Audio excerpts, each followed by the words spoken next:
La Française, concepteur de solutions d'investissement alliant performance et durabilité, vous présente et plus encore.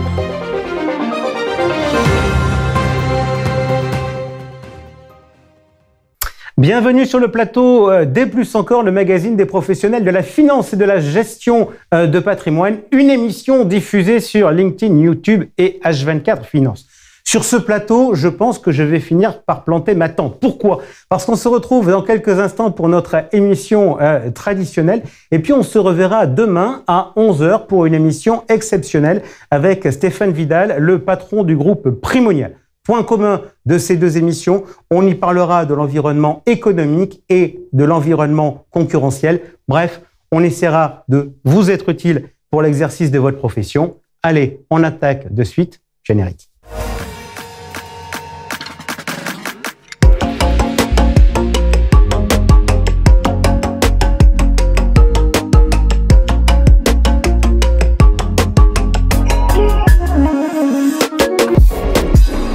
Bonjour, ravi de vous retrouver. Le mois dernier, dans cette émission, on avait parlé immobilier. Vous pouvez revoir ça sur le replay. Aujourd'hui, on va rester dans l'univers du non-coté, mais côté financier. D'aucuns appellent ça le private equity, même si cela couvre une réalité bien plus large. Alors, en préparant cette émission, je me suis d'ailleurs rendu compte qu'il pouvait y avoir quelques similitudes entre le non-coté immobilier et le non-coté financier. On en parlera longuement tout à l'heure avec mes invités, Luc Marwenda de Razeo et Xavier Leblanc de Sven Capital Partners. L'un des points communs, c'est naturellement la réaction face à la hausse des taux d'intérêt et à la baisse de la liquidité. De ce sujet, il sera également question avec Nadine Trémolière, directeur de Primonial Portfolio Solutions, à l'occasion de son point marché. Avec nous également Anne-France Gauthier, directeur commercial de Viplus. Nous parlerons avec elle de cette filière de suravenir destinée au CGP. Et puis, évidemment, il y aura le journal décalé de Georges Delataille. Allez, on attaque de suite avec le point marché. Le point marché avec Nadine Trémolière, directeur de Primonial Portfolio Solutions. Nadine, bonjour. Bonjour Jean-François. Allez, on attaque, on fait ça depuis plusieurs mois, on attaque tout de suite avec le tableau sur les taux d'intérêt qui va amener ma première question. En fait, on va se focaliser sur deux lignes. C'est les Fed Funds et le taux de dépôt de la BCE.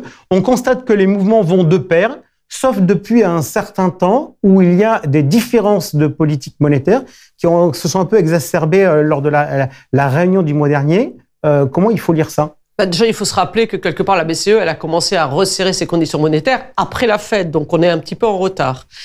Ensuite, on s'aperçoit de plus en plus qu'on a quand même un problème inflationniste en Europe qui est quand même peut-être plus prégnant qu'aux États-Unis, ou tout au moins le mouvement de désinflation que tout le monde attendait, il est plus fort aux États-Unis qu'en Europe. Donc, on a une BCE qui est quand même toujours forcée de continuer à monter ses taux. Est-ce que ça va durer ? Parce qu'il y a un indicateur, vous savez que j'aime bien celui-là, c'est mon écart de taux entre le 10 ans américain et le Bund allemand. On était à 170 points de base tout au long de l'année passée. On était passé à 130. Là, maintenant, si je regarde le tableau, on est à moins de 120. Ça veut dire que les marchés continuent de se dire qu'il va y avoir une différence entre les banques centrales ? Oui, je pense qu'on sent qu'aux États-Unis, on est quand même en train de toucher pas loin le pivot. Donc, on est peut-être à 5,25, 5,50, mais on n'est plus très loin. La BCE, on ne sait plus trop. Donc, on est un petit peu embêté là-dessus. Alors, autre phénomène marquant, lorsque l'on regarde les taux longs, cette fois-ci, on constate que en janvier, on avait baissé par rapport à décembre, on avait remonté derrière, on rebaisse fortement. Pourquoi ? On a l'effet, vous savez, ces crises bancaires qui se sont développées aux États-Unis avec la faillite des SVB, Signature Bank. Donc, on sent que l'obligataire, en récupérant de la valeur, est en train de redevenir du flight to quality, c'est-à-dire qu'on est en train de racheter des taux longs pour se protéger contre les actions et contre les taux. Ok, alors on a dans notre tableau le 10 ans, on a sorti un graphique sur les taux américains où on a le 2 ans et le 10 ans. Quel commentaire ? Parce qu'on a quand même le sentiment qu'il y a eu une rupture forte au mois de mars. Justement, ce flight to quality, il est parfaitement mis sur la partie des taux, hein, où on voit le 5 ans, la rupture sur le 5 ans. On était en progression régulière sur le 5 ans, puisqu'on a eu, et sur le 2 ans. Alors là, on a illustré le 2 ans sur ce graphique-là. Mais le 2 ans, on est presque monté au-dessus de 5%. Et puis, quand les faillites bancaires sont arrivées, on a eu ce retour, en fait, vers les dettes étatiques, hein, au détriment des dettes corporate. Et donc, on a eu cette rupture qui s'est faite et le 2 ans qui a baissé fortement. Est-ce qu'il faut s'inquiéter de cette crise bancaire ? Il faut toujours s'inquiéter des crises bancaires. On sait à quel point c'est quelque chose de, on va dire, de cercle un petit peu vicieux qui peut se mettre dans le marché. Hein. Je veux dire, toutes les informations sont connues. Après, on a l'impression quand même que la Fed a appris des années passées, notamment de la crise financière de 2008, ont su injecter de l'argent tout de suite, très rapidement, pour éviter justement cette contagion. Je vais reposer ma question d'un point de vue plus pratique, alors, puisque vous me répondez, entre guillemets, d'un point de vue systémique, donc il faut toujours naturellement s'inquiéter. Juste, dans ce que l'on a fait dans les derniers mois, on a notamment intégré dans l'allocation d'actifs des fonds datés. Et on sait que les émetteurs bancaires sont très présents sur le marché obligataire. Donc, ma question, est-ce qu'on porte, à travers les fonds datés, un risque bancaire fort ? Non, pas forcément. En tout cas, les titres sur lesquels ou les fonds sur lesquels on s'est investi étaient plutôt des fonds qui avaient, on va dire, des positions relativement limitées, autour de 20%, ce qui nous paraît acceptable. Effectivement, ils ont perdu 0,5, 0,6 par contagion, entre guillemets, par le fait de l'écartement des spreads sur les titres plutôt bancaires. Mais dans l'ensemble, on n'est pas du tout touché, non. Ok, on passe maintenant au tableau des actions. Et alors là, j'ai un peu tendance à dire que c'est une vidéo inversée. Autrement dit, ce qui était dans le rouge le mois dernier est dans le vert cette fois-ci, et vice-versa. Donc, c'est-à-dire, les gagnants du mois, c'est le monde, les États-Unis, la Chine. Bah oui, on a souvent ce phénomène qui se fait lorsqu'il y a du stress dans le marché. Le marché qui paraît le plus défensif, ce sont les États-Unis. On a eu ce stress bancaire qui est monté et malgré tout, les investisseurs ont plutôt tendance à repartir sur les États-Unis. Ensuite, on voit très bien que les États-Unis ont bénéficié largement de la baisse des taux. Hein. C'est ce qu'on a montré dans le graphique précédent. Et c'est un marché, on l'a signalé plusieurs fois, c'est un marché de croissance. Et donc, cette partie croissance a bénéficié de la baisse des taux, alors que l'Europe est considérée comme plus cyclique. Ok, comment se fait-il, parce que je donnais une règle, maintenant je vais regarder l'exception. L'exception, lorsque je regarde le tableau, c'est les small caps européennes. Comment se fait-il qu'elles baissent autant ? Les small caps sont peut-être un petit peu touchés justement par des expositions bancaires pas forcément très importantes, mais sur des petites banques. Et c'est les petites banques qui ont été le plus affectées aux États-Unis. Et donc, un peu le phénomène similaire s'est fait sur l'Europe. Donc déjà, les small caps peut-être bénéficient moins aussi de la croissance mondiale, de l'ouverture de la Chine, du fait que les large caps sont plus internationales. On sent quand même qu'il y a un peu plus de difficultés sur les small caps. On sent une rotation assez rapide. On a vu une rotation rapide sur la partie taux d'intérêt avec la crise bancaire. On voit, vous venez de nous expliquer les rotations sectorielles sur les marchés actions. On regarde maintenant tout de suite notre allocation d'actifs équilibrés qui est en très légère progression sur le mois, 0,1%. Est-ce qu'on a envie de bouger ou pas notre allocation d'actifs ? Non. Franchement, je pense qu'on est plutôt bien en ce moment. Ok. Je vous entends, mais malgré tout, je me mets à la place des CGP qui vous écoutent. Alors on se dit, mais ça bouge à la vitesse de la lumière, les taux rebaissent, remontent, il y a de la rotation sectorielle, la value, la croissance. On se dit, mais si on bouge pas, on rate plein d'opportunités. Non, parce que justement, c'est ce qu'on a essayé de faire dans notre profil depuis quelques mois, quelques années, c'est d'avoir un portefeuille très diversifié, justement pour contrer cette rotation cyclique qui devient de plus en plus courte. Avant, on avait des cycles de 3-4 ans dans lesquels on sentait qu'on avait favorisé un cycle. Et puis maintenant, les choses, on l'a vu en mars, hein, on a une espèce de rupture, une information qui arrive du fin fond des États-Unis. C'est pour le cas, c'était vraiment au fin fond. Et on a une rupture qui se fait dans le cycle et dans le secteur qui sont recherchés par les investisseurs. Donc, quelque part, vraiment, ce qu'on cherche dans notre portefeuille, c'est cette extrême diversification. Par moment, tout le monde dit, c'est pas forcément ce qu'on a envie de faire. Mais si, sur le long terme, c'est ce qui marche. Et on est persuadé que c'est la bonne stratégie à moyen terme. Nadine, merci beaucoup d'avoir été avec nous pour ce point marché. Et tout de suite, le journal décalé de Georges Delataille. La Française, concepteur de solutions d'investissement alliant performance et durabilité, vous présente le journal décalé.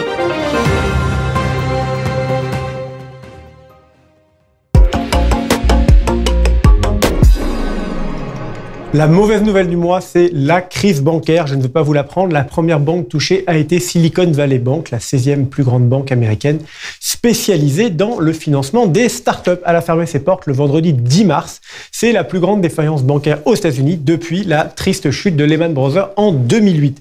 Qu'est-ce qui s'est passé? En fait, c'est en 2021, de nombreuses startups ont levé beaucoup d'argent. Elles avaient donc beaucoup de cash, beaucoup de trésorerie qu'elles ont placé dans cette banque, la Silicon Valley Bank. Donc, du coup, ces dépôts ont explosé. Elle est passée de 102 à 189 milliards de dollars. Le problème, c'est que depuis, ça a été beaucoup plus compliqué pour les startups de lever de l'argent. Du coup, elles ont dû dépenser ces fameux dépôts. Et la Silicon Valley Bank avait, elle, placé tout cet argent en bons du Trésor américain. A priori, un placement peu risqué. Mais ces bons du Trésor ont commencé à rapporter de moins en moins. Du coup, elle s'est retrouvée avec un double mauvais effet. 1, les startups retiraient leur argent. 2, les bons du Trésor rapportaient moins. Du coup, elle a dû liquider une partie de son portefeuille, mais elle n'avait pas les moyens de tout liquider, donc elle a voulu faire une levée de fonds.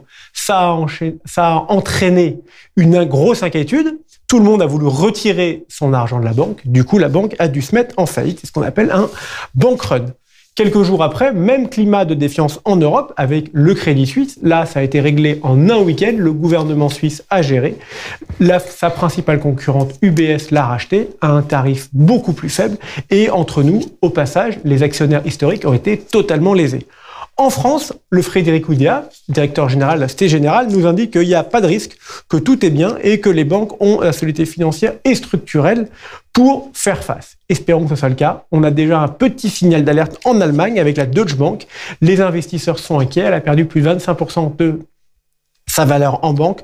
Entre autres, pourquoi? À cause des CDS. Qu'est-ce que c'est que les CDS? Ce sont les Credit Default Swap. La Deutsche Bank a vu la valeur de ces CDS énormément augmenter. Du coup, ça l'a mise en difficulté. Vous regardez, quelle est la cause de tout ça? C'est la hausse des taux d'intérêt. Ouais, la sécurité des banques en question, on ne sait pas. En tout cas, il y a un phénomène qui est un phénomène évident. C'est l'impact de la remontée des taux d'intérêt. Un impact des taux d'intérêt qui peut avoir, comme dans le cas de ce qui s'est passé sur la Silicon Valley Bank, un problème d'adossement d'actifs et de passifs. Donc ça, c'est un premier sujet. Il y a un deuxième sujet qui est quand même un sujet majeur, c'est que les banques aujourd'hui manquent de ressources parce qu'il y a moins de liquidités. Et donc, c'est quand même la guerre au dépôt.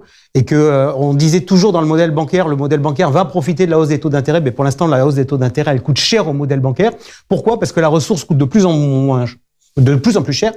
Et parallèlement, la production de crédit, de par l'évolution des taux d'intérêt, est en train de baisser fortement, ce qui fait qu'il y aura de moins en moins d'épargne. Donc là, on est vraiment sur un game changer.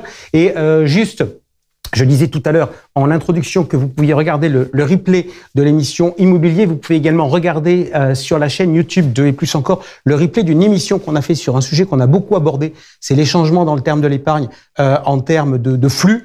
On a fait une émission l'autre jour avec le camarade Cédric Decoeur sur BFM Business avec Yves Mazin de la CNCGP, Bruno Narchal de Christelle Finance et Cyril Blesson de Père Conseil. Et il y avait des réflexions qui étaient très intéressantes.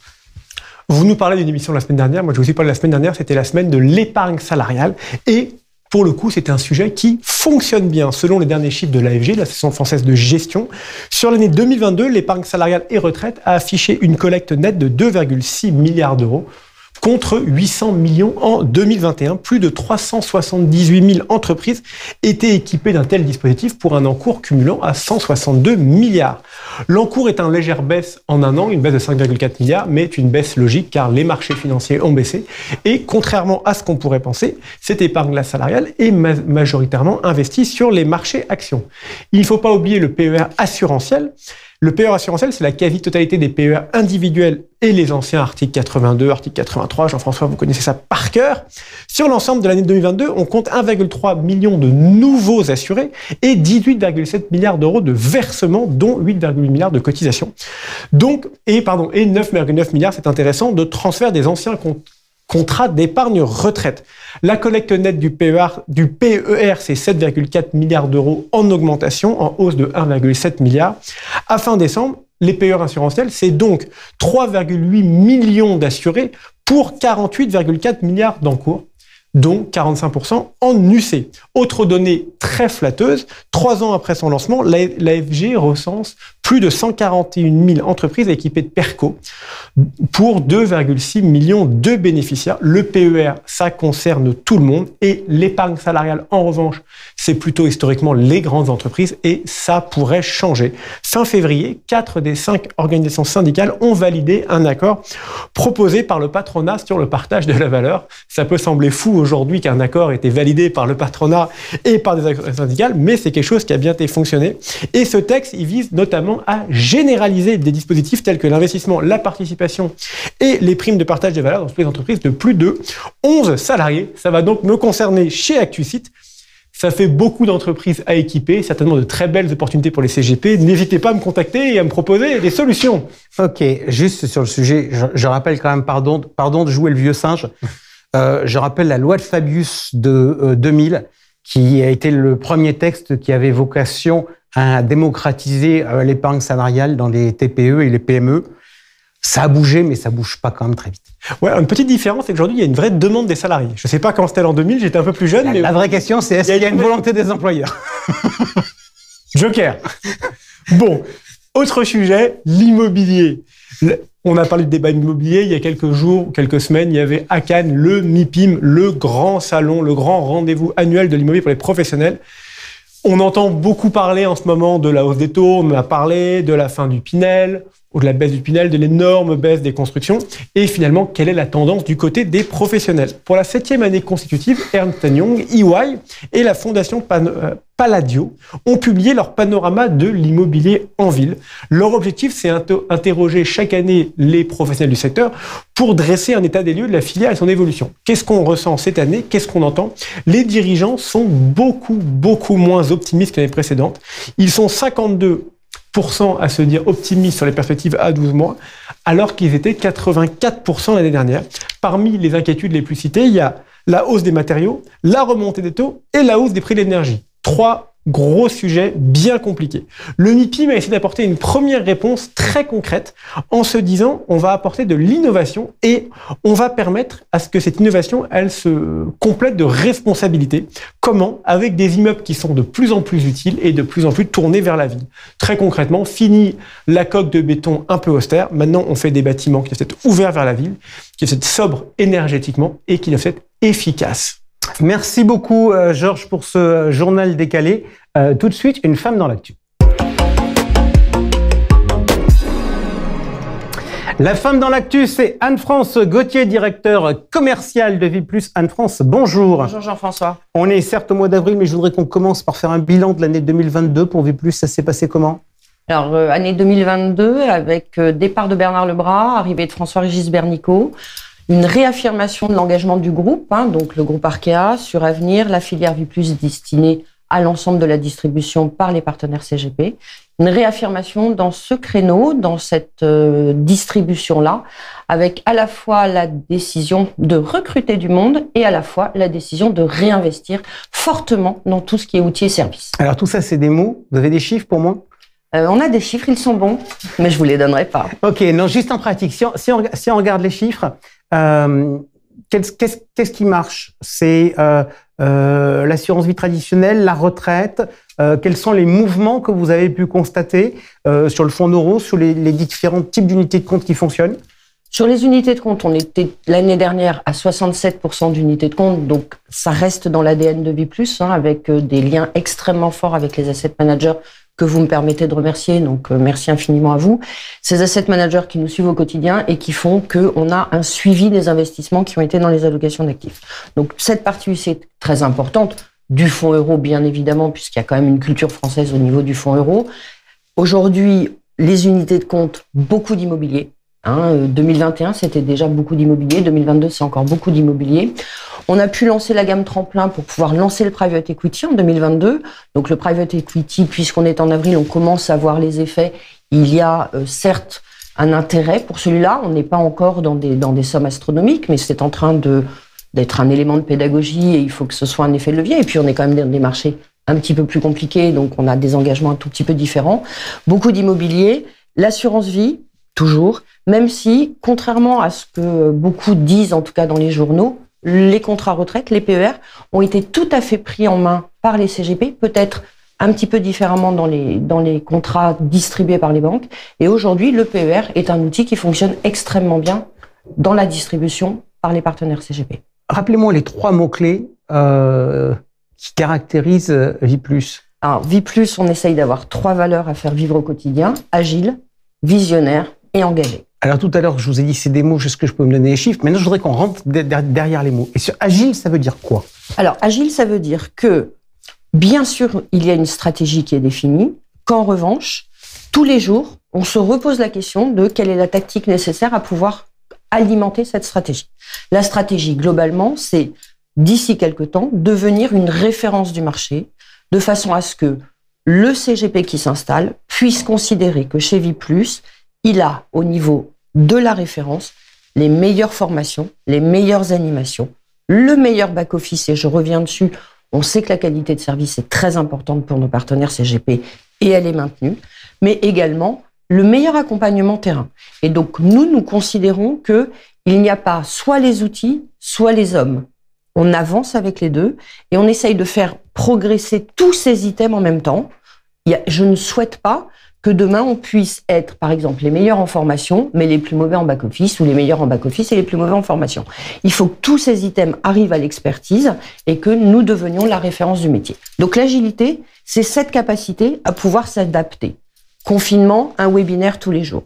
Là, malheureusement, on a un de nos collaborateurs qui est absent pour une période assez longue sur Bordeaux. On va s'installer à Bordeaux pour pouvoir répondre à ses partenaires. Alors, quand je vous ai appelé pour préparer cet échange, justement, vous étiez à Bordeaux. Oui. Du coup, je vais vous poser une question simple. Est-ce que vous êtes suffisamment staffé?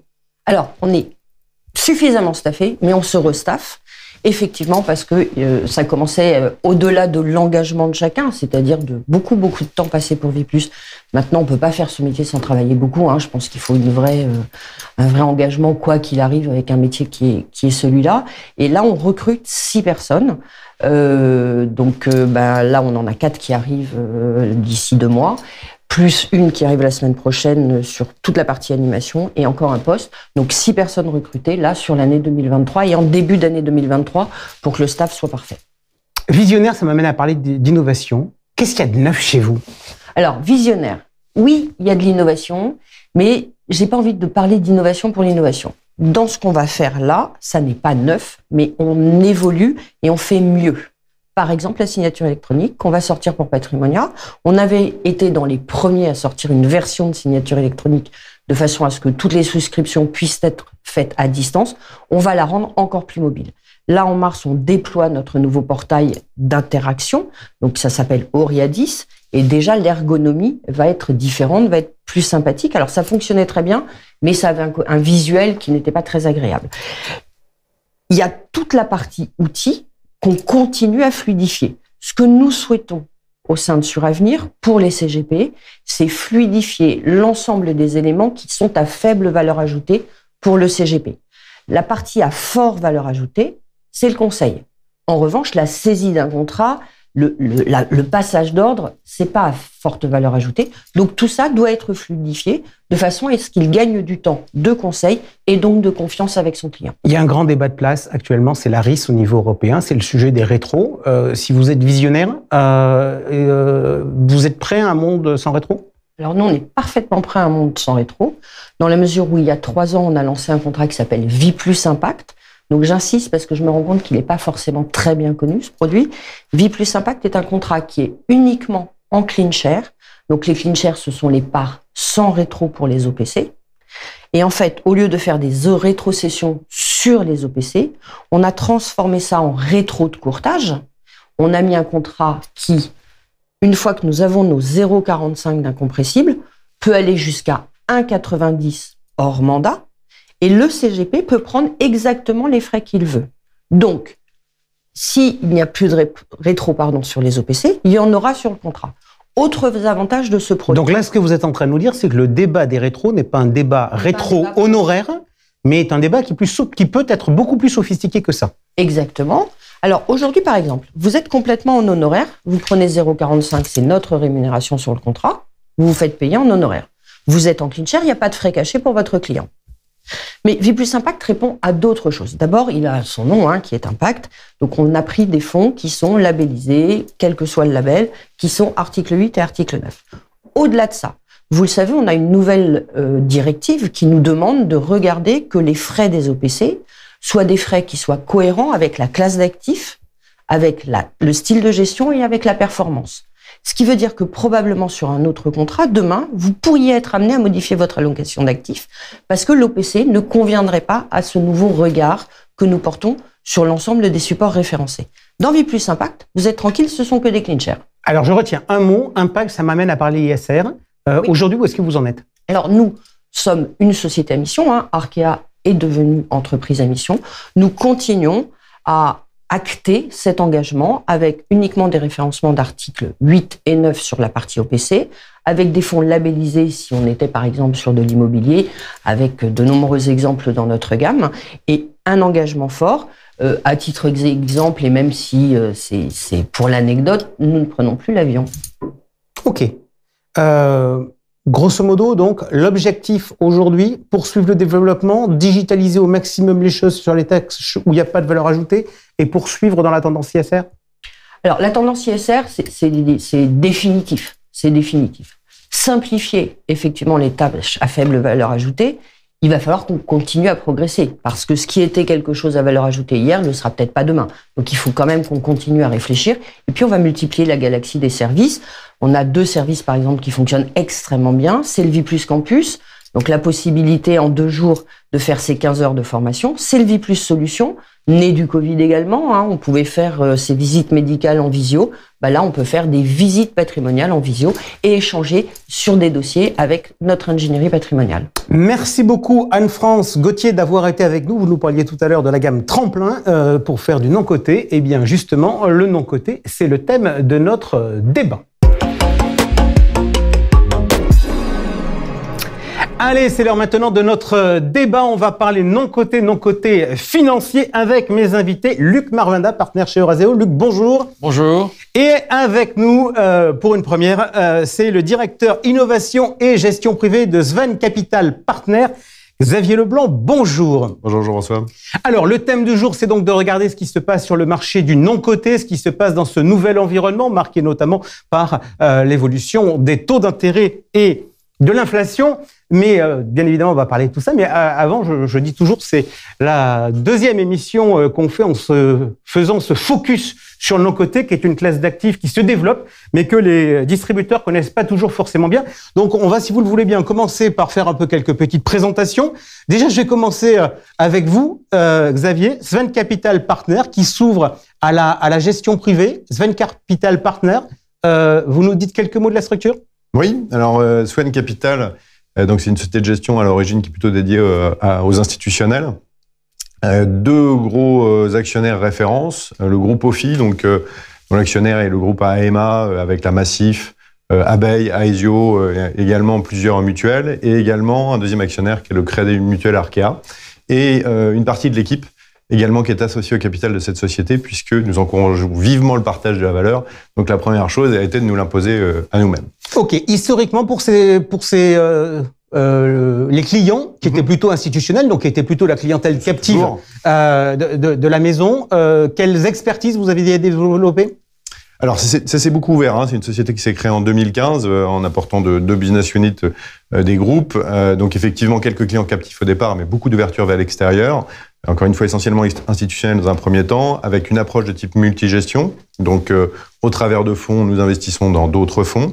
Et également, une ouverture à de la gestion directe assez spécifique, puisque essentiellement dédiée à l'impact, avec un fonds dans la méthanisation et un fonds dans la protection des océans.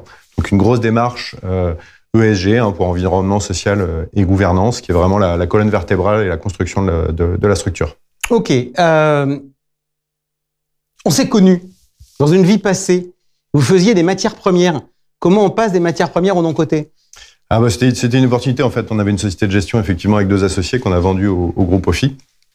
Et donc, le groupe OFI, possédant une business unit dédiée au non-coté, m'a proposé l'opportunité de rejoindre et de construire justement cette nouvelle aventure, puisque j'avais également un petit passé entrepreneurial, on va dire.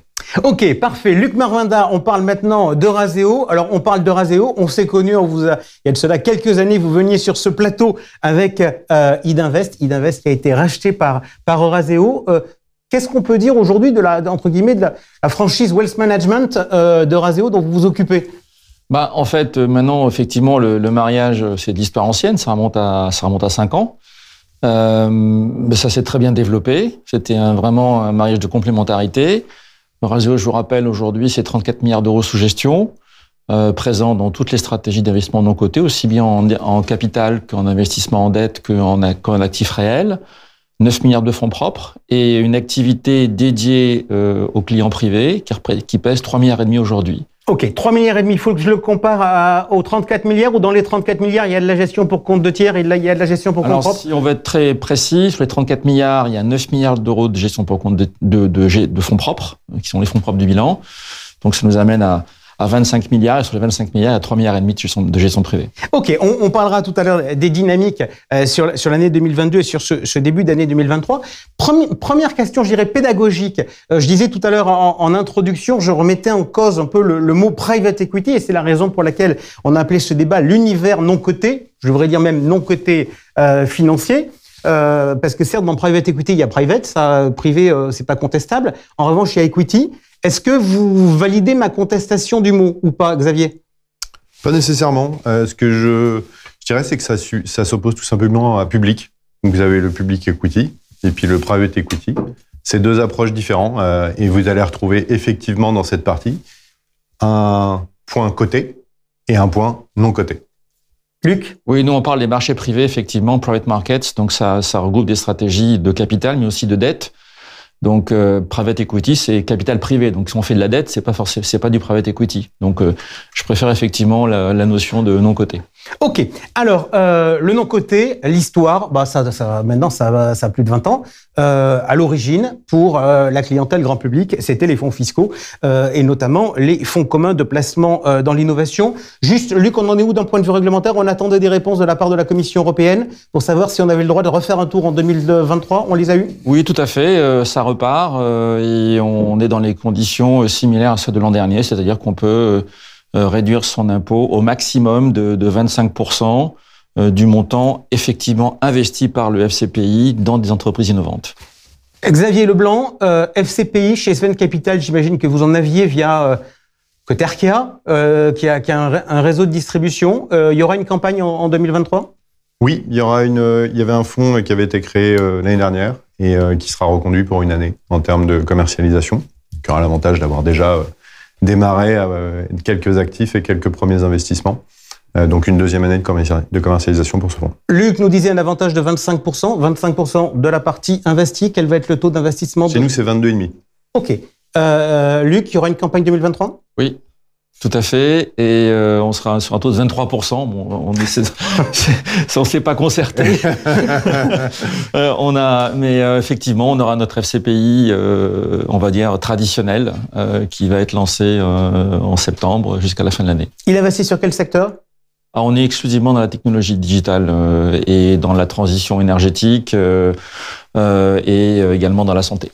Le produit, donc, il va être renouvelé pour cet exercice et qui servira pour la campagne 2023. Investi dans quel secteur? Alors, on va dire même type de secteur que pour Eurazeo, c'est assez généraliste, mais il y a une tendance très forte, surtout chez Swen, à aller vers tout ce qui va avoir un minimum d'impact et en ce moment, énormément la transition énergétique. Donc, les premiers deals ont été faits dans ce domaine et en particulier dans la méthanisation et le gaz vert, si on a l'occasion d'en reparler. On va en parler tout de suite. C'est quoi les enjeux? Les enjeux. Les enjeux. Ce créneau, on parle beaucoup en termes de transition énergétique, d'hydrogène. On parle de beaucoup de choses autour de tout ça. Vous venez me voir en parlant de méthanisation. Oui, parce que il se trouve que chez Swen, on a lancé un fonds dans le domaine des infrastructures dédié à la méthanisation et à l'hydrogène. Un premier fonds qui a été lancé en 2019 et qui était la toute première expérience, on va dire, dans ce domaine, qui a plutôt eu beaucoup de succès. La raison, bien sûr, beaucoup de talent, mais également probablement un petit peu de timing, puisque il y a eu une demande pour le gaz qui a été extrêmement forte. Et vous vous doutez encore plus pour le gaz vert, puisque pour ceux qui ne connaissent pas, la méthanisation consiste à récupérer les gaz qui s'échappent essentiellement des déchets agricoles, et au lieu de les laisser s'échapper dans l'air, on les récupère et on les réinjecte dans le réseau. Donc ça veut dire quoi? Ça veut dire que ça émet du CO2, mais qu'on considère que c'est propre parce qu'on a absorbé du CO2 avant? Oui, alors c'est un principe de compensation, mais ça qui est classique. Et en plus, là, vous avez une utilité à récupérer, évidemment, ces gaz qui sont émis, sinon ils partent tout simplement dans l'atmosphère. Allez, on vient de faire un petit détour par la méthanisation. On revient sur les différentes stratégies en non-coté. Luc Marwenda, vous nous disiez il y a de cela quelques instants, 25 milliards de gestion sous actifs pour compte de tiers, 3,5 pour la clientèle privée. Je voudrais qu'on regarde un peu les stratégies. Vous développez, vous proposez à la clientèle des particuliers via les distributeurs combien de types de stratégies? Alors en fait, on essaie d'offrir nos stratégies d'investissement aussi bien à des clients institutionnels qu'à nos clients privés. Donc on est présent aujourd'hui dans toutes les stratégies qui sont développées par le groupe. Ça commence dans la partie investissement en capital par du venture à travers les FCPI. C'est une petite partie de notre... D'accord, donc ça, on est au tout début de la création des entreprises. Voilà, quand l'entreprise est un petit peu plus développée, c'est ce qu'on appelle le growth equity. Donc ça, c'est nos fonds de growth equity dans la tech digitale européenne. Ensuite, on passe sur la partie buyout. On a un fonds qui s'appelle Eurazeo Principal Investment qui fait du buyout avec toutes les stratégies de capital transmission du groupe Eurazeo. Ensuite, on passe sur le marché de l'occasion, sur le secondaire, des stratégies qui sont bien établies maintenant puisqu'on est sur le 3e fonds. Ensuite, la dette privée. On n'a pas aujourd'hui de produit spécifique dette privée grand public, mais nous avons notre best-seller dans le marché, qui est le fonds EPVE3, Eurazeo Private Value Europe numéro 3, qui est un fonds hybride, dette et secondaire perpétuel. Nous avons également, après, un programme dédié à Primonial et Sogecap, qui s'appelle Primopact, qui fait du fonds de fonds et du secondaire. Ok, donc on voit bien les besoins différents de financement de la part de l'industrie, en equity ou en dette, à différents stades, de la création typologie FCPI à la transmission, les stratégies buy-out. Xavier Leblanc, je viens vers vous. On a donc des acteurs installés de longue date, si vous me permettez, qui sont là. Vous dites, on a une expertise instit, on va vers la gestion privée. Quand on fait son analyse de marché et qu'on se dit, vu nos expertises, où est-ce qu'on peut se faire une place, on arrive à quelle conclusion? Alors, c'est pas exactement passé comme ça, mais bon, effectivement, on a plusieurs expertises, puisque je l'ai pas précisé, mais on intervient en grosse partie en infrastructure. Donc, chez Swen, on gère environ 8 milliards d'euros. Il y en a 3,5 qui sont dédiés aux activités d'infrastructure. Donc, une partie en multigestion, qui encore une fois, qui consiste à investir dans différents fonds, mais également en co-investissement, et une activité dédiée aux infrastructures, la méthanisation et de l'hydrogène, et là, qui est en direct. Et donc, effectivement, on a la chance d'avoir chez Swen une plateforme et on peut accéder à différents produits, donc aussi bien fonds que des investissements en direct. Et donc, on peut composer peut-être plus facilement que d'autres des fonds qui sont adaptés à certains types de clientèle. Là, en l'occurrence, l'opportunité qui existait était qu'on pouvait bénéficier d'un flux important au niveau de l'infrastructure institutionnelle et donc d'ouvrir un fonds sensiblement identique à destination de la gestion privée, avec peut-être une durée de vie un peu plus courte que traditionnellement ce qu'on trouve dans l'infrastructure, puisque c'est vrai que sur l'infrastructure, on est souvent sur 20 à 25 ans, et pour un client privé, ça peut être un petit peu long. Et donc l'idée était de composer quelque chose de légèrement différent, de manière à pouvoir répondre aux attentes d'une clientèle. Et vous avez raison, aujourd'hui, nous avons un marché qui est de plus en plus bien adressé par les sociétés de gestion en private equity. Mais sur l'infrastructure, aujourd'hui, il y a encore une offre qui est très réduite sur le marché. Alors, on aime bien faire de la pédagogie parce que faut que les conseillers comprennent bien pour bien pouvoir expliquer et présenter les choses aux clients. Avec Luc, on a utilisé des mots, on a utilisé des mots de dette, on a utilisé des mots d'equity. Ça, c'est des mots qu'on connaissait dans le jargon du côté, où on a peut-être un peu plus d'expérience. Infrastructure, c'est pas c'est un objet en tant que tel, mais c'est pas un moyen de financement, etc. Quand on se dit on fait de l'infrastructure, en pratique, on fait quoi? On fait de l'equity, on fait de la dette, on est au lancement du projet, on est une fois que l'éolienne est construite, ça se passe comment? On peut être aux deux, en equity et en dette. On utilise les mêmes outils pour financer les actifs. Donc les actifs infrastructures, on a commencé à en dévoiler quelques-uns, les éoliennes ou bien la méthanisation. Traditionnellement, celui qu'on connaissait très bien, c'était les autoroutes. Tout le monde connaît les autoroutes, on les a construits. Globalement, tout le monde comprend comment ça se passe, puisque tout le monde passe au péage. Donc on voit bien comment on finance l'infrastructure et ce que ça peut représenter en termes de garantie, de concession et de revenus dans le temps.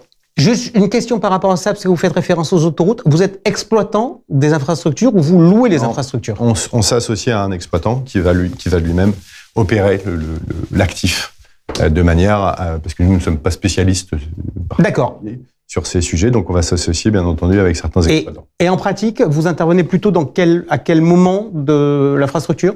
Alors ça va dépendre des fonds, mais globalement, c'est plutôt sur la partie dite brownfield.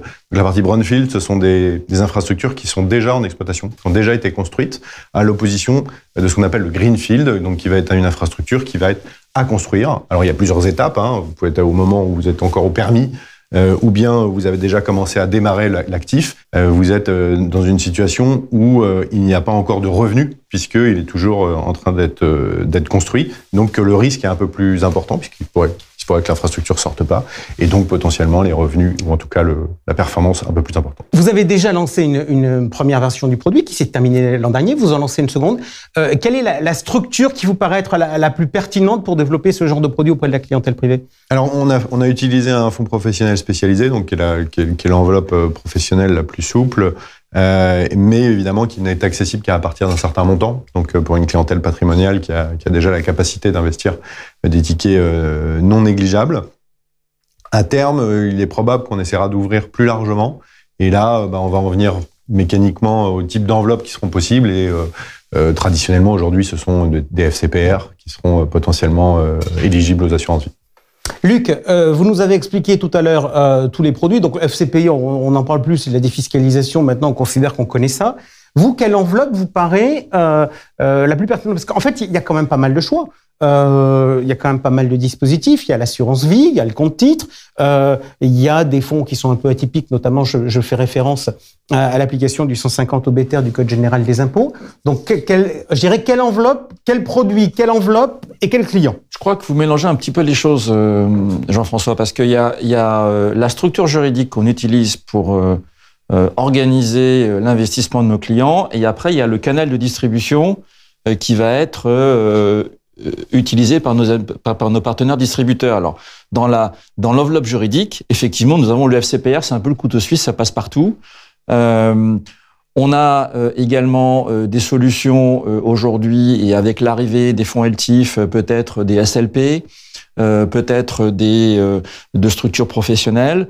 On se rappelle quand même qu'on est en Europe et qu'il y a des structures à Luxembourg qui sont très souples et qui permettent de distribuer des fonds dans toute l'Europe. Donc on a quand même une palette assez large à notre disposition, mais c'est vrai qu'aujourd'hui en France, le FCPR reste l'outil le plus simple qui peut être utilisé, qui peut être vendu, structuré sous forme de fonds fermés ou de fonds perpétuels. Et ça aussi, c'est très intéressant parce que ça nous permet de développer des stratégies différentes et des sujets différents. Alors, fonds fermés, ça veut dire qu'on rentre, on a une échéance et on sort. Fonds perpétuels, c'est ce que l'on appelle dans le jargon l'evergreen, c'est-à-dire que on a un produit qui est constamment ouvert. En fait, c'est assez simple. Dans les deux modes de fonctionnement, on peut faire de très bons investissements, sauf que dans un fonds fermé, on dit à un client, voilà, si ça vous intéresse, vous y allez, mais vous devez vous plier à la discipline du fonds. C'est un contrat qu'on passe avec le client. On rentre à une période donnée et puis on sortira quand le fonds sera prêt à verser.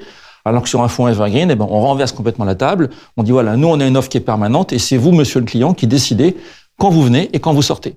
Je vous entends quand même, mais malgré tout, je vais quand même revenir sur ma question, peut-être en la précisant, au niveau de la distribution, au niveau des enveloppes. Il y a quand même des arbitrages, parce qu'on sait que les Français sont quand même assez sensibles à la fiscalité. Oui. Il y a des arbitrages à faire. Jusqu'à présent, on voyait beaucoup de FCPR fiscaux, ce qui impose un certain nombre de contraintes. Donc, je reviens quand même sur ma question. Quels vous semblent être les outils à privilégier? Et est-ce qu'il y a une différence entre les clientèles? Prenons le 150 OBTR, ça ne concerne que des gens qui ont cédé leur boîte et qui sont en situation de report d'imposition. Alors, il y a effectivement un pan de plus en plus important, c'est l'assurance vie.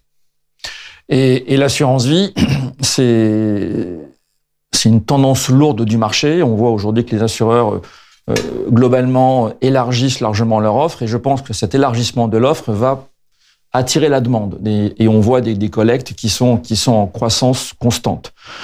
Dans l'assurance vie, on sait qu'on a un régime fiscal par défaut. Je ne vais pas être trop technique, mais c'est pas la peine d'avoir un fonds fiscal si on fait que de l'assurance vie, puisque de toute façon, dès qu'on rend de l'argent au client, que ce soit fiscal ou pas, c'est la même imposition par défaut dans l'assurance vie. Donc ça nous laisse à disposition peut-être de construire des fonds non fiscaux en assurance vie qui vont privilégier des distributions plus rapides, avoir des taux de rendement plus élevés. Pas nécessairement des multiples plus élevés, mais en tout cas des retours d'argent beaucoup plus rapides. Donc ça, c'est un avantage qu'on peut avoir dans l'assurance vie, sans pénaliser fiscalement le client. Après, des sujets comme le 150 obétaire, qui est effectivement une niche fiscale qui est très importante, parce que on n'a pas des dizaines de milliers de clients, mais on a des milliers de clients qui ont beaucoup d'argent à investir. Nous, le choix qu'on a pris, c'est d'encapsuler ce dispositif dans un FCPR agréé par l'AMF pour tout le monde, si bien que dans notre fonds, on fait coexister une population de clients qui sont en 150 obétaire avec une population générale de clients. OK. Les tendances. On va rentrer dans l'actualité, dans le changement du marché, après avoir fait une petite vingtaine de minutes de pédagogie. Tendance 2022, côté Instit, Xavier, chez Sven Capital Partners, vous avez vu quoi? On a les chiffres de France Invest qui nous dit l'année a été bonne, mais le second semestre, a ralentissement. Alors, on a plutôt on a toute une série de levées qui s'est passée au premier semestre, qui sont plutôt globalement bien passées. Après, comme je vous disais, on a eu cette année des démarches avec des thématiques très précises, au travers, je l'ai dit, de la méthanisation et également d'un fonds plutôt venture à destination de tout ce qui était protection de l'océan. Donc, on a eu une année de levée plutôt satisfaisante. Même en fonds de fonds, c'était très correct par rapport aux objectifs qu'on s'était posés. Mais vous avez raison, on a eu une fin d'année beaucoup plus hésitante.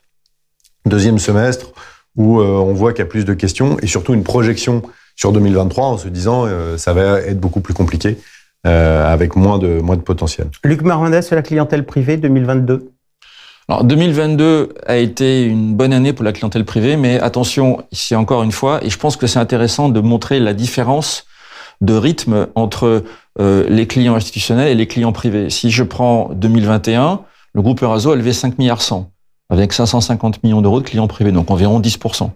Et en 2022, beaucoup plus compliqué sur les clients institutionnels, le groupe Eurazeau a levé 3,1 milliards, dont 800 millions d'euros de clients privés. Donc, d'un coup, on est devenu très important. Je pense qu'en 2023, on va revenir à une proportion d'environ 20% des clients particuliers dans la collecte globale du groupe Eurazeau. OK. Alors ça nous démontre que les institutionnels sont un peu en train de lever le pied. Et donc, ça nous amène vraiment au cœur du sujet par rapport à la clientèle privée. Il faut qu'on s'interroge aujourd'hui sur l'impact de la hausse des taux et de l'inflation sur le non-coté. On va commencer par, on va faire une échelle de valeur relativement simple. Est-ce que ce nouvel environnement est très pénalisant, moyennement pénalisant ou pas pénalisant du tout? Luc Marmanda, en 2 mots, et après on rentre dans le détail. Je veux dire que c'est beaucoup plus challenging pour nous. 2 mots, challenging. Xavier? Alors, je vais dire que jusqu'à présent, il n'a pas été pénalisant. OK. Alors, on essaie de comprendre les enjeux. On commence par quoi? On commence par la partie equity, c'est-à-dire quand on finance la partie equity des sociétés en croissance. Enfin, on va se mettre sur le début et sur le milieu. Quel impact ça a? Alors, déjà, si ça dépend, il y a des catégories. Il y a l'inflation et il y a les taux d'intérêt. Donc, peut-être pas les mettre dans le même sac. Si je prends typiquement le sujet de l'infrastructure, puisque c'est celui qu'on a travaillé et qui a bien fonctionné en 2022, il y avait quand même une thématique qui dit que dans l'infrastructure, on a des contrats qui sont à long terme et qui sont la plupart du temps indexés à l'inflation. Donc, on a une protection contre l'inflation, donc un actif qui, logiquement, dans le temps, devrait être bien adapté. D'accord, mais on est d'accord aussi qu'on a un actif taux. Absolument. Et qui, de fait, est pénalisé par la remontée des taux. Et jusqu'à présent, c'est pour ça que j'ai bien insisté sur jusqu'à présent, tous ces projets, ils avaient déjà embarqué la dette, donc ils n'étaient pas trop impactés dans l'immédiat. On savait où est-ce qu'on allait, avec des taux, alors parfois un peu variables, mais globalement plafonnés. Donc c'était relativement bien dessiné. Et là, c'est ce que dit Luc, c'est qu'on va rentrer dans un environnement qui va être beaucoup plus challenging. Les deux éléments, c'est que, ça fait 40 ans qu'on n'a pas connu ce rythme d'inflation. Donc, c'est nouveau pour les gérants. Il y a les gérants qui sont en place aujourd'hui, ils n'ont jamais connu une situation de ce type. Donc, c'est vrai que c'est nouveau. Ils rentrent dans un nouvel environnement. Et pareil pour l'orientation des taux d'intérêt. Alors, on n'avait quand même pas du tout une situation à la 2008 avec des leviers qui étaient très, très, très, très élevés. Donc, on est dans une situation qui est quand même plus facilement encaissable.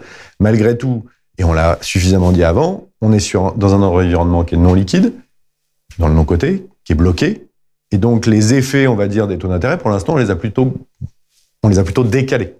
Donc, la question, c'est qu'est-ce qu'on va avoir en 2023 ? Est-ce qu'on constate aujourd'hui qu'il y a moins de deals quand même que dans les mois précédents ? Oui, il y a moins de deals. Alors, ça dépend où. On va dire que dans la partie large cap, oui, il y a moins de leviers, moins de disponibilité, donc il y a eu moins de deals. Il y a eu beaucoup moins d'exits. On a eu une année 2021 qui était absolument extraordinaire et qui a permis de générer pas mal de sessions. Et là, derrière, on a eu effectivement moins de dynamique. C'est marrant, il y a quand même...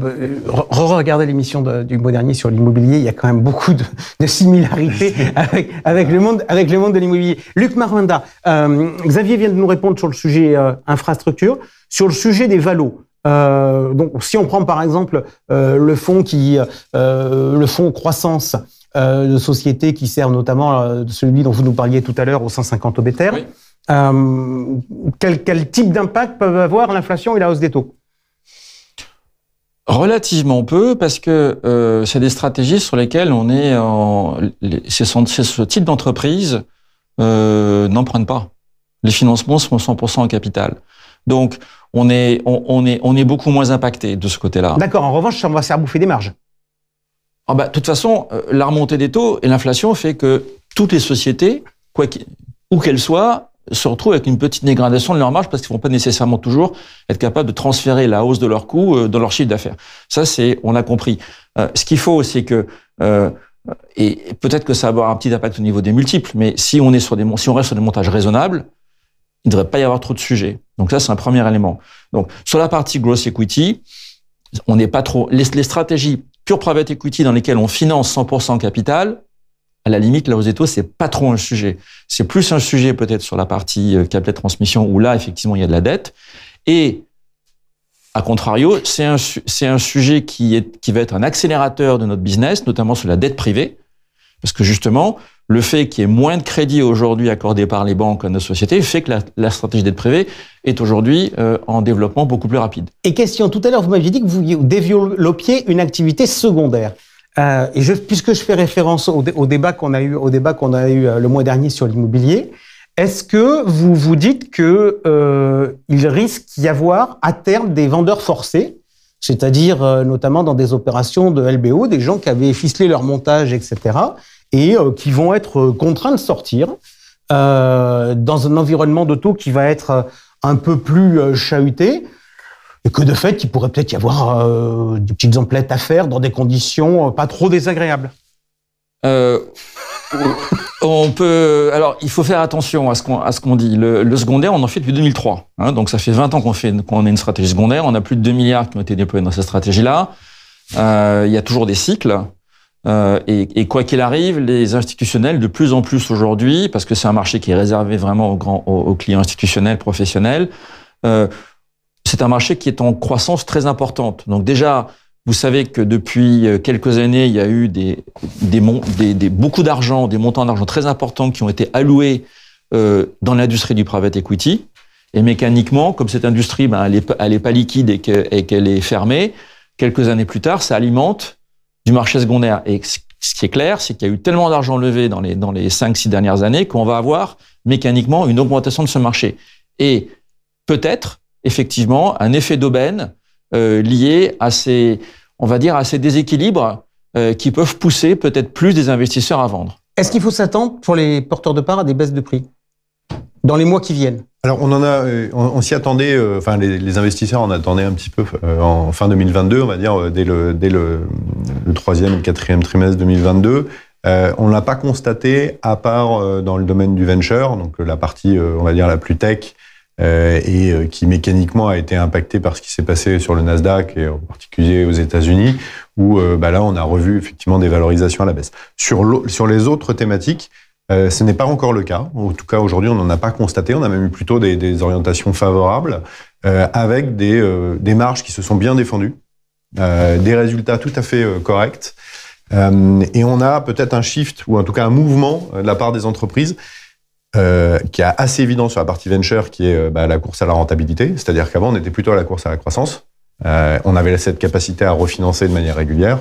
Aujourd'hui, ça sera peut-être le moins le cas. Et donc, il faut évidemment trouver des sujets de rentabilité. Et tout le monde ne va pas les trouver. Donc, il y aura des sociétés qui en souffriront. Ok, je reste avec vous, Xavier Leblanc. Tout à l'heure, vous nous avez dit, on fait de l'infrastructure, c'est long, mais on essaie pour la clientèle gestion privée de faire des produits qui soient plus courts que les décennies traditionnelles de l'infra. Est-ce que l'illiquidité est un atout ou un inconvénient du non-côté ? En tout cas, de mon point de vue, parce que tout le monde n'a pas nécessairement la même approche, c'est que c'est un produit qui n'est pas liquide. Et il y a une partie de la performance qui est générée par le non-coté du fait de son illiquidité. Donc, vouloir le rendre liquide n'est pas nécessairement la meilleure idée. Vous partagez ou vous ne partagez pas ? Complètement, mais ça dépend des stratégies qu'on utilise. Voilà, c'est pour ça que notre introduction sur non-coté et marché non-coté et private equity était très importante, parce que nous avons effectivement, en offre aujourd'hui un produit semi-liquide, attention, pas liquide mais semi-liquide, avec des liquidités trimestrielles, mais justement, c'est un produit qui fait de la dette privée majoritairement et du secondaire en capital de manière minoritaire. Et ça permet effectivement d'offrir une semi-liquidité aux clients, parce qu'on est sur des cycles d'investissement qui sont courts. Si on faisait un fonds qui était exclusivement sur des opérations d'investissement non coté dans des sociétés en direct, on serait sur des cycles de 5 à 6 ans, qui est le cycle naturel d'une transaction de private equity. Et là, c'est très compliqué, effectivement, d'offrir de la liquidité régulière, parce qu'il faut attendre. Donc, il y a des stratégies qui sont adaptées à des produits semi-liquides, et il y a des stratégies adaptées à des produits non liquides. Voilà. Ok. Un petit moment, même si on est déjà en train de déborder, mais sur la partie ISR, vous nous avez dit que c'était important, en particulier avec un actionnariat particulièrement mutualiste. Chez vous, c'est important sur quoi ? Sur l'impact et les projets qu'on finance ? Ah oui, alors chez nous c'est fondamental. Donc aujourd'hui, on lance notre politique de finances durables avec une gouvernance qui est dédiée à ce sujet, avec un membre du conseil d'administration qui va être dédié spécifiquement au suivi des investissements dits durables aujourd'hui. Et également, on a dans nos équipes une grosse équipe dédiée à l'ESG, et ils ont un droit de veto sur les investissements. Donc, ils peuvent dire que ça ne correspond pas à nos politiques et s'opposer éventuellement à un investissement. Donc oui, il y a une tendance qui est très forte. Et dès le départ, en fait, la logique qu'on a suivie, c'est le principe de l'incitation et de la promotion. Parce que si on n'en parle pas, là, on est tranquille, hein, il n'y aura jamais le sujet. Donc, effectivement, parfois, c'est pas dans le sens où les gens le souhaiteraient. Ça peut être des contraintes. Mais si on n'incite pas et si on ne pousse pas, une entreprise, une start-up, si vous lui mettez pas un certain nombre d'objectifs de ce type-là, il peut ne pas y penser. Or, si vous incitez dès le départ, vous rentrez dans une tendance qui peut être beaucoup plus favorable. Xavier, dernière question. On sent que l'environnement change. On en a parlé il y a de cela quelques instants avec l'évolution des taux et l'évolution de l'inflation, mais ça, c'est des éléments macroéconomiques. En pratique, pour les clientèles privées, il y a le fait qu'auparavant, il n'y avait pas d'alternative parce que les taux étaient à zéro, et que maintenant, il y a des alternatives. On a beaucoup parlé dans cette émission du développement des fonds datés, etc. Comment vous voyez aujourd'hui la position concurrentielle du non-coté dans l'univers des placements ? En l'occurrence, ce sont effectivement, c'était des alternatives, mais ça l'est toujours. Il faut que ça fasse ses preuves au travers de résultats concrets. Et là, c'est là où il y a un gros défi, c'est qu'il y a eu ces premiers produits qui ont été lancés, en particulier avec qualité chez Eurazeo. Et il faut montrer que les résultats sont à la hauteur des attentes. Et là, vous allez mécaniquement avoir des clients qui vont être attirés par ce type de placement parce que ça aura les résultats attendus. Et en particulier, si vous financez de l'économie réelle, des entreprises françaises, des infrastructures qui sont identifiées, tout le monde va avoir l'impression d'avoir un rôle beaucoup plus utile. Mais là, on va peut-être rentrer après dans des sujets peut-être plus politiques. Donc, je m'arrêterai là. Luc Merwenda, comment vous voyez cette évolution de l'environnement concurrentiel et quel impact il peut avoir pour votre industrie ? La concurrence ne nous a jamais fait peur, c'est très positif parce que c'est incité à l'excellence. Donc, de ce côté-là, on est très rassuré. Il faut continuer à innover. Je voudrais juste revenir sur un mot sur l'ESG parce qu'il y a un point qui est important qu'il ne faut pas oublier, c'est que la réglementation aujourd'hui impose aux distributeurs de demander aux clients, Monsieur Dupont, voulez-vous sauver la planète? Quel est votre niveau d'appétit pour le développement durable? Et c'est le fameux pourcentage d'alignement SF dans la finance durable qui maintenant doit être posé à n'importe quel client quand il veut souscrire à un fonds. Donc c'est très important, tout ce travail qu'on fait en interne de faire du reporting ESG, de pouvoir annoncer un pourcentage de finance durable, d'alignement SFDR qui est positif, de taxonomie, tout ça c'est essentiel. Et on s'y emploie tous, de manière à justement à démontrer, parce que tout ça se démontre de manière objective par des reportings extrêmement complets, qu'on est dans cet environnement. Et tout ça, ça va, pour revenir à la concurrence, ben oui, il y a beaucoup de concurrence. La première concurrence, c'est la remontée des taux. C'est que le fonds euro aujourd'hui, on voit des offres boostées à 3,5 voire 4%. Si vous êtes sur un fonds pure dette qui fait que du 5%, ben ça marche pas. Donc, en tout cas, vous n'êtes pas suffisamment. Donc, c'est très important d'être en mesure d'offrir des stratégies qui sont intelligentes, qui sont innovantes, peut-être de faire des mix, des petits cocktails, de manière à se dire, bah, quand on est comme sur notre fonds Evergreen, ben, on va faire du 7,5%. Si tout se passe bien, les performances passées ne préjugent pas des performances futures, mais ce sont des objectifs qui doivent rester justement suffisamment élevés par rapport à cette imposition d'excellence qui est poussée par cette remontée des taux. Et justement, du coup, dernière question, vous qui avez de l'ancienneté, vos objectifs 2023 sont supérieurs ou sont stables par rapport à 2022? On va dire que 2023 sera une croissance modérée par rapport à 2022. Ok. Merci beaucoup à tous les deux d'avoir répondu à toutes nos questions. Je pense qu'on a fait un tour un peu complet. Pardon à vous d'être un tout petit peu en retard, mais c'est pas grave dès lors qu'on a de la bonne info. On se quitte pas très longtemps, puisque on se retrouvera demain matin. On se retrouvera demain matin à 11h pour une émission spéciale où je recevrai pour une interview exclusive le patron du groupe Primonial, Stéphane Vidal. Et puis naturellement, on se retrouve comme à l'accoutumée à tout moment sur le site et plus encore sur la page LinkedIn de l'émission et sur sa chaîne YouTube. Merci à vous tous. À demain.